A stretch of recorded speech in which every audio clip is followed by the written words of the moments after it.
Good afternoon, folks. Welcome back to The Addicted Bookworm. It is still Tuesday. Tuesday. Happy St. Patty's Day.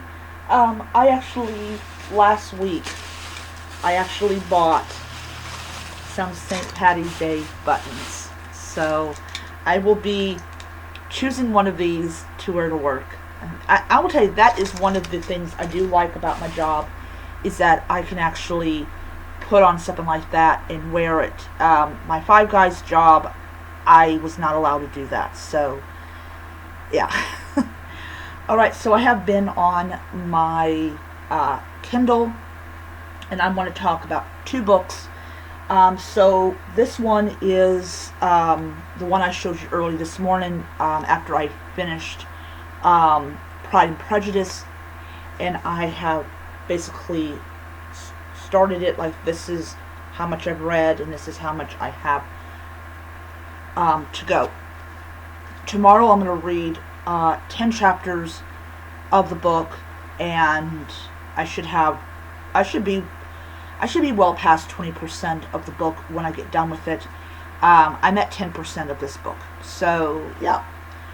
Alright, so in the first 4 chapters of the book, I'm like, what is up with showing how grisly your scars are? I don't understand.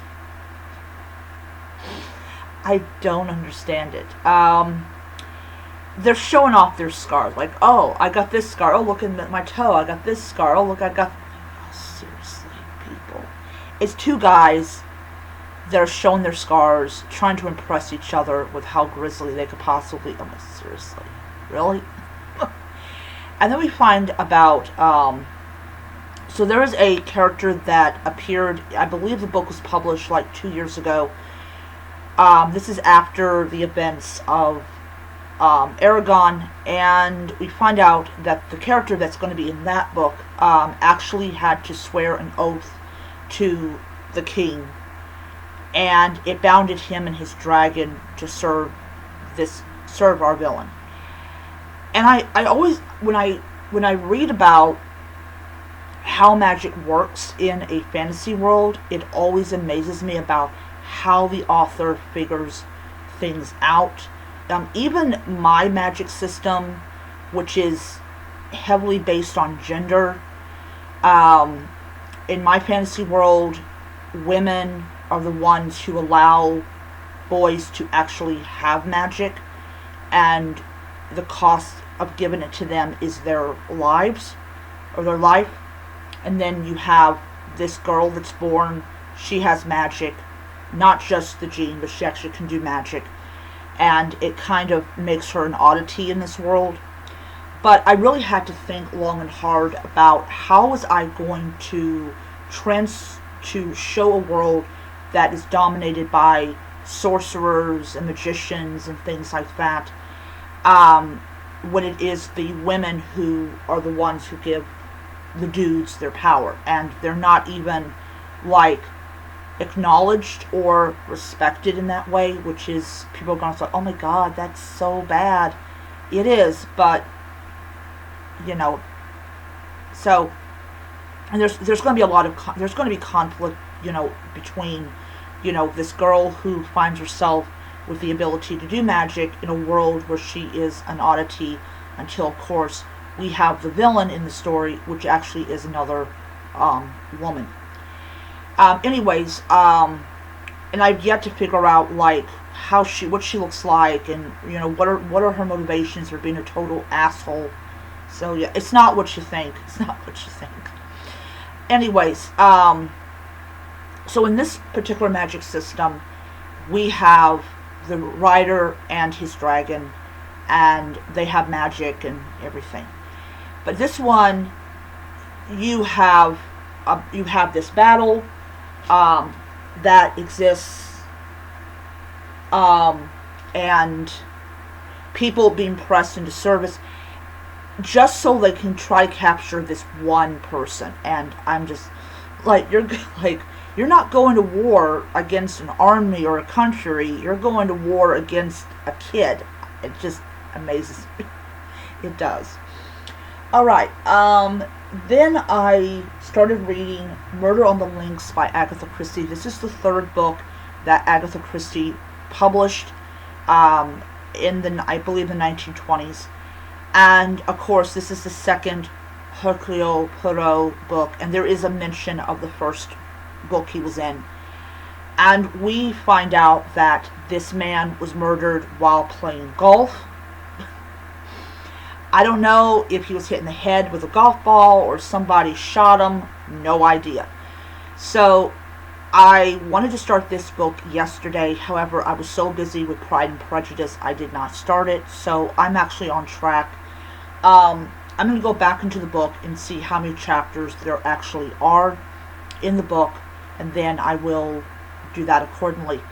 I will probably read chapter 3 when I get home, and maybe chapter 4, so I'll be on chapter 5. But I'm so far enjoying this book a lot. On the flip side, I am reading my first, I got rid of all the manga that I had either on Kindle Unlimited, Comixology, or purchased. And this is called Happiness. It's right here. The woman with the blood on her mouth. So Happiness is a 10-book manga series. It is a completed series. So I can get each one of them, and I don't have to wait for the new one.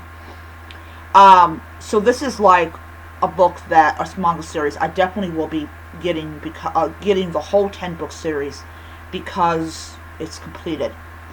But it's about this kid. I can't pronounce his name. He's a typical horny kid. There's actually a scene in it where he takes his pants off because he's like horny. We all know what he's doing. I don't need to tell you what he's doing. And he gets bitten by this vampire here.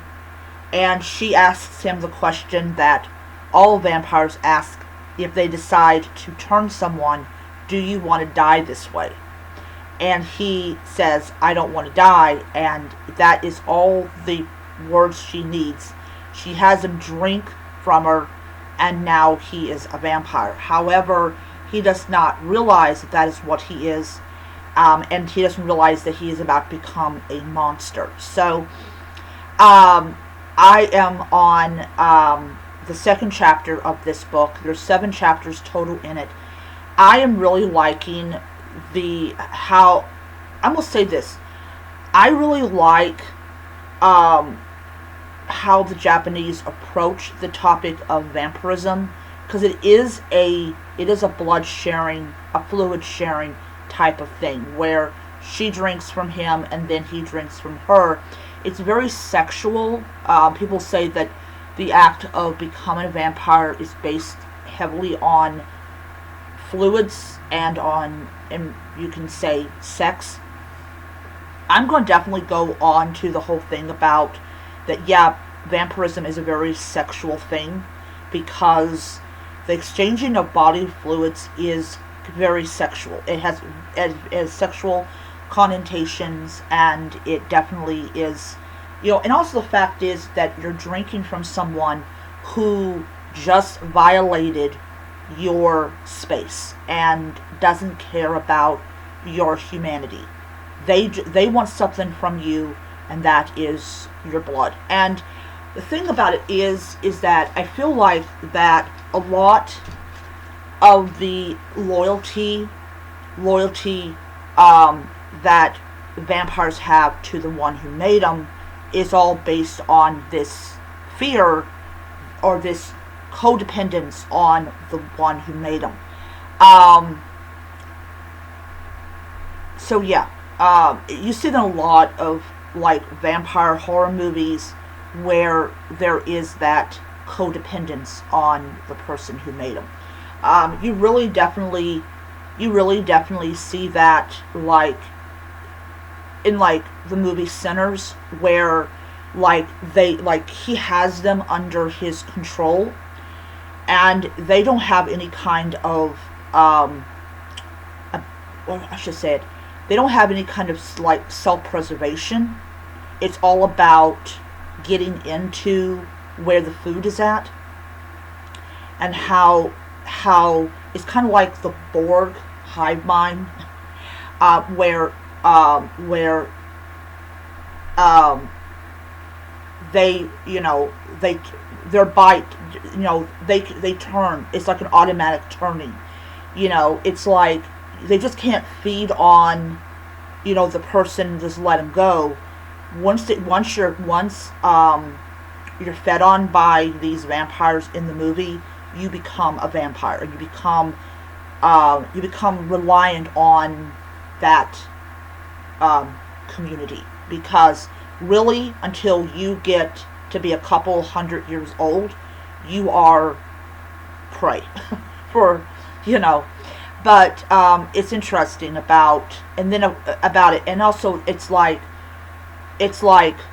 when he dies, the two that actually end up surviving, they they have to learn how to survive in this particular state. Anyways, so yeah, I find vampire vampire manga, vampire movies to be extremely interesting in how they tackle the codependency of it. Heck, even in the manga slash anime, I can't pronounce it. It's about this vampire that's discovered without her arms and legs. If you guys know, you know. And she turns this kid into a vampire, promising that she will be able to turn him back. And so he is motivated in what he does because he's been promised that he will be able to to become human again. And unfortunately, if we find out that she does not have that ability to do that, and that he is going to be a vampire forever. However, later on we find out that that's actually not the case, and she's now codependent on him to survive and to keep the size that she is, which is a child. So that's kind of an interesting kind of concept with that as well. Anyways, these are the top three. I am still reading Addicted Caramel. Assaulted Caramel, and I am on. I'm at 33% of Mystery on Hidden Lane. So yeah, and I also picked up another manga called The Man and His Cat, which is so super cute. Right here, so cute. I saw that's like, oh, it's a cat. Anyways, yeah. So, those are what I'm doing right now, and those are the three books that I'm focusing on mainly. I will be reading the other books as well, but those are the three. Once I'm done with the book Happiness, I will probably go ahead and purchase it. Probably like this week I'll get it, and then it'll be in my collection. Alrighty, that is my video, and I will see you guys next time.